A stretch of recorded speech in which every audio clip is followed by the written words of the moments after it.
there are a lot of games that are actually fucking good this year. And I'm going to start giving out, my version of awards. Something that I would like to say that some of these games exuded. Starting off with the DLC of the year for me. Monster Hunter Iceborne, which completely added so much shit to an already very huge game.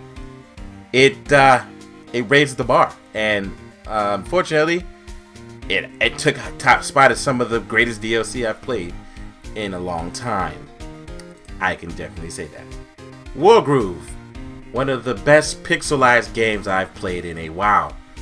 It really took all of the Advanced Wars type of stuff and made it really, really fucking good. Days Gone is my most surprisingly good game of the year. I literally have been having fun with Days Gone. And it's been considered one of the shittiest games that have ever came out. And unfortunately, I'm not going to agree with that. I'm going to say it's actually a really good game. And Remnant from the Ashes is one of the most surprising games that actually is under budget that I've played also. Like, you know what? I would say Remnant from the Ashes is the most undercut game of the year for me. Like, Remnant from the Ashes is actually a really good game. Because last time we got an attempt at a game like Remnant from the Ashes, it was crap. Like, complete garbage type of crap. Like, unplayable crap. And Blazing Chrome is one of the most fun games I've played this year. Blazing Chrome is actually a very damn good game. Y'all should play it. Y'all should play it. The Surge 2 was also the best sequel I've played in a while. Damn. The Surge 2 is a damn good game. And I actually like the first Surge. Surprisingly. A lot of people don't believe me when I say that. It's a good game. Gunvolt Chronicles is the most random game that's come out in the last couple years too. Gunvolt Chronicles came out of nowhere. And surprisingly, it's very good.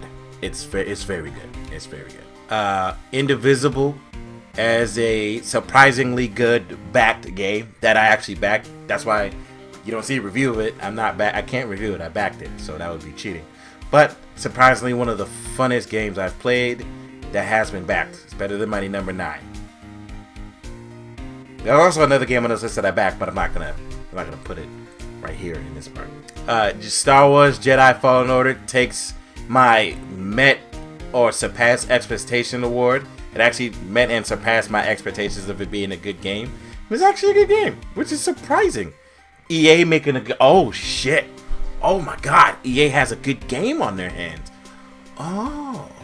And Shakedown Hawaii winning a runner-up of my list because I couldn't fit 50 games on this list.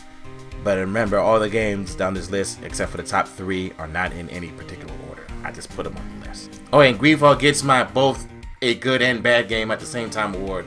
Because on my list of disappointing games, Greedfall is there. While it's also on a list for being a good game.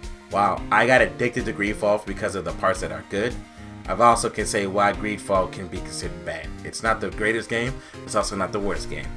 I can tell you that. And starting off with number 10, Outer Worlds.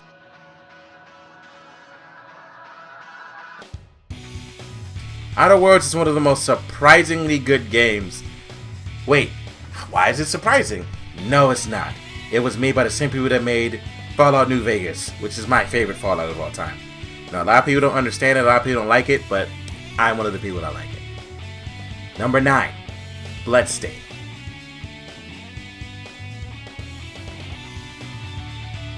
Bloodstained Ritual of the Night is a damn good Castlevania follow-up. For some people who've not getting a Castlevania in years, this is that game.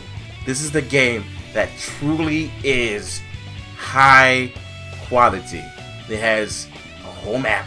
It has an upside down map. It has a bigger map. I'm lying about one of those things so you can go play it and actually figure everything out yourself. I actually just told you a lie. You don't know what I'm lying about. Go figure it out and call me out on it by going to go play Bloodstained Ritual of the Night, which I backed. That's why I can't review it either.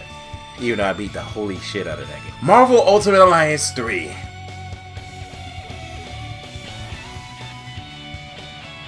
Number 8. Marvel Ultimate Alliance 3. While I did have my issues with the game is still a really solid adventure multiplayer game. Is it better than Ultimate Alliance 2 or 1? No, not in the slightest. Is it still a good game under its own right? Yes, it is. And it has a lot of Marvel characters in it. Except for the fact that I was a little confused that I thought they were going to use only the Marvel Cinematic Universe, but Elsa Bloodstone was in the game, and so was my man Wolverine. So, hey, and they added in a Fantastic Four later. They also added Blade and Mobius, but don't let me lie on how I like Marvel Universe. Oninaki.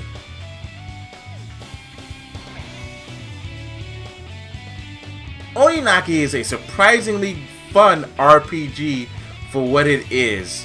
Where you get demons and you get the powers. It's a bunch of stuff. To explain everything, I really would have to make a review of it, which won't be coming anytime soon because I'm in the process of making another review. And in fact, I gotta make like 3 reviews actually, and I'm really slow right now because I've just been playing Monster Hunter Iceborne. It's been taking up a lot of my goddamn time. So I need to get back on that grind, guys. Trust me. Astral Chain.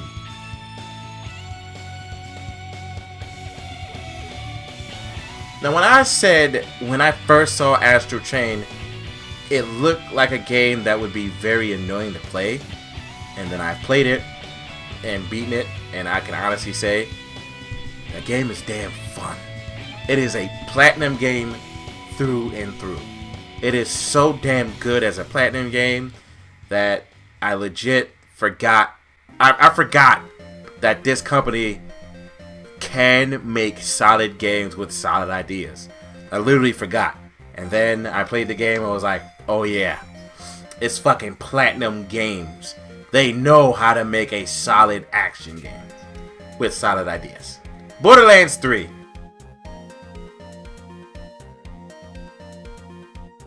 Is number 5. Now, when I say Borderlands 3 is a damn good game, from a gameplay perspective, yeah, it's fucking good.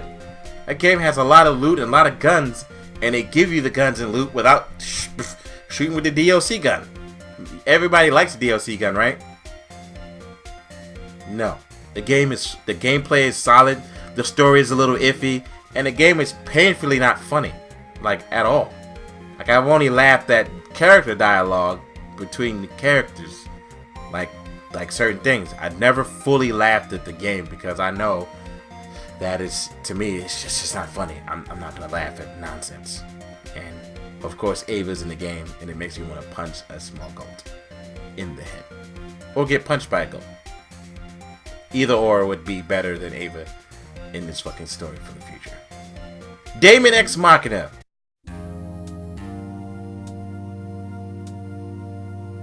Armored Core, but cell shaded, and a little bit more going on in the lore. If you like Armored Core, you'll like Daemon X Machina. If not, just go ahead and just skip it. It does have its issues though, like how once your mech blows up and you're out of your mech, you're fucked. You gotta run around as a human, and the game doesn't properly explain if there's a way to fix your mech or not. But there are some situations of bullshit where you're running around, and it's just a lot of nonsense. And other than that, the game is a very solid addition in a mech fighting game, and it does have its moments where the difficulty spike goes from here to here, back to here, and I hate when the difficulty spike goes. Top 3, everyone. Top 3. Now, if anybody knows me and he knew who I was, the top 3 games should not be a surprise to you, because these games and their praises have been sung to high fuck by me. Now, let's start with number 3. Fire Emblem 3 Houses.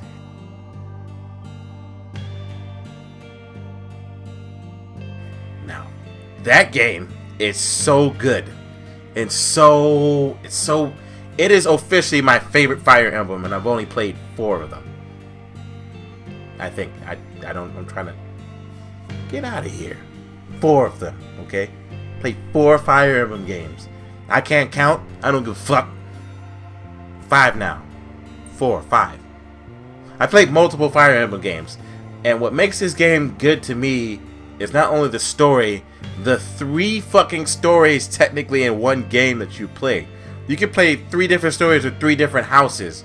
Whatever house you choose, you have multiple paths to get to the end. And when you get to the end, you're going to be like, oh shit, I beat this game. This game is solid as a rock. Number 2.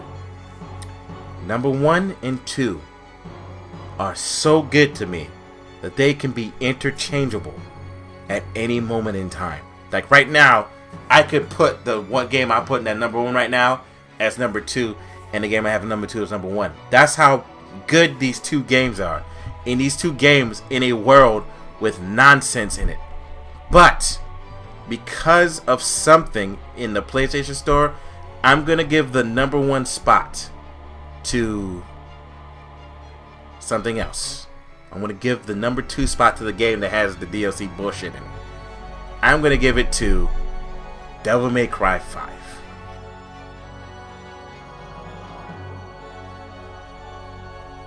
Devil May Cry 5, holy shit, has been the game we've been waiting for a long time. It even was the result of a fucking war with DMC, because we spoke up as a unit saying, finish your goddamn story, Capcom. Finish it, please. And they finally did. Now would have been a great time to make DMC the reboot, and nobody would have batted an eyelash. It would have been fine. The graphics would have been a lot better than what it was. You can do whatever the fuck you want with the story, and people would not have spazzed out the way they did. And also give it to a developer that, you know, can talk to people and has a good PR standing. Ninja Theory does not. That's why, you know, Hellblade: Senua's Sacrifice is not getting bought by people who, you know, did not like DMC. They didn't like, nobody likes Ninja Theory for real. They're a bunch of dickheads. But that's neither here nor there. The whole situation is neither here nor there. As long as everybody stop fighting about the damn game, who cares? Devil May Cry 5 came out finally and should have ended that whole war with DMC. Because that shit is, it lost. It failed. Okay? It failed and only made its budget back after the fact that the definitive edition came out, when people finally bought it. Because that joke was free for PlayStation Plus and nobody bought it. Nobody downloaded it. It barely got downloaded, and people were just like, no, I'm not going to download it in protest. But that's neither here nor there either. Just as long as we stop the goddamn fighting. Because people are trying to bring back the fighting in the new Devil May Cry 5, and it's not going to work. It doesn't work. The game is successful. It's one of the most successful Devil May Cry that's ever come out. Wholeheartedly. Come on. Come on. Let's go to a runner-up real quick. Resident Evil 2. Resident Evil 2 is a solid game. Now, all I need to do as a human being is complete the fucking game. Which I keep forgetting to do, because I keep forgetting that I have the game. So I just gotta complete it. Oh, how tough are you? I beat Sekiro. Yes, so. With the bell on. Right.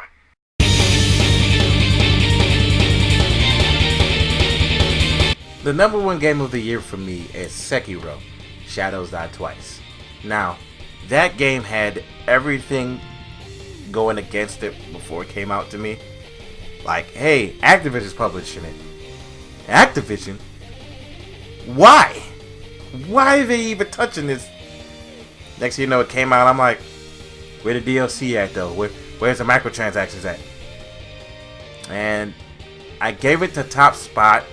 It doesn't have any microtransactions at all. It's still relatively untouched.